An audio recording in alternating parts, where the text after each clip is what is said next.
Kiundu kiria gitarerĩgĩrĩirwo ni arutwo wa cukuru wa secondary wa St Mary Thigio mwena wa Ndeia kiramahofanĩirie utuku riria matararĩ na ihinda ria kuhanyũka gwetha uteithio wa kuria mangĩkoma, kuona mwaki munene uratumũkire nyũmba-inĩ yao ya gũkomwo na kũmundia indo ciao ciothe.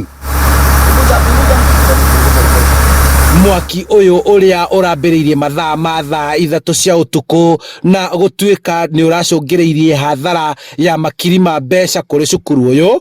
Gũtirĩ mũrutwo uragurarire ũru o tiga arĩa maragĩire na nguraro nini makĩgeria gwĩthara, ndeto ĩrĩa ĩkĩrĩtwo mũkonde ni DCC wa Ndeia Stanley Mutua. Hakuna mtoto ambaye ameweza kuathirika kwa ule mkasa, ijapokuwa kadhaa wamepata trauma, na kwa sasa kuna wale wako hapa, kuna madaktari tumeita, wanaendelea kuhudumiwa kupewa first aid. Kuna wale ambao tuliona walikuwa na other complications,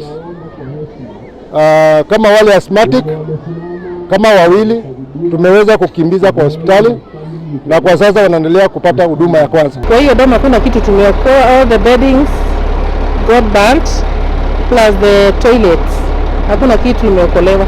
Riu gwetereirwo mucemanio wa aciari na arugamĩrĩri a cukuru uyu hamwe na mwerekera wa ruhonge rwa gĩthomo kaunti-inĩ ĩno nĩguo gũtuo itua rĩa kana mathomo nĩ megũthiĩ na mbere kana cukuru uyu nĩ ũkũhingwo kwa ihinda, kuona arutwo matirĩ na kũndũ mangĩkoma. Saa hii tumeanza hiyo safari ya kuhakikisha watoto wote wako, alafu kama kuna wale wa karibu, kwa sababu ni usiku na wazazi wako hapa, mzazi akitaka kwenda na mtoto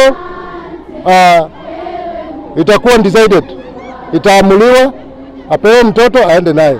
Kama ni kesho wale wako wa mbali, itaamuliwa na board of management.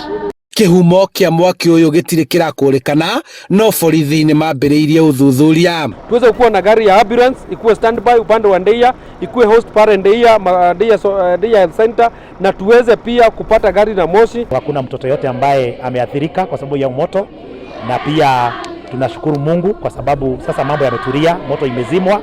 Sasa mengine sasa ni kufuatilia kama viongozi kuona kwamba watoto wako salama. Handũ-inĩ ha Inooro TV kuma Ndeia kaunti-inĩ ya Kiambu, njĩtagwo Charles Gĩkunga wa Kariũki.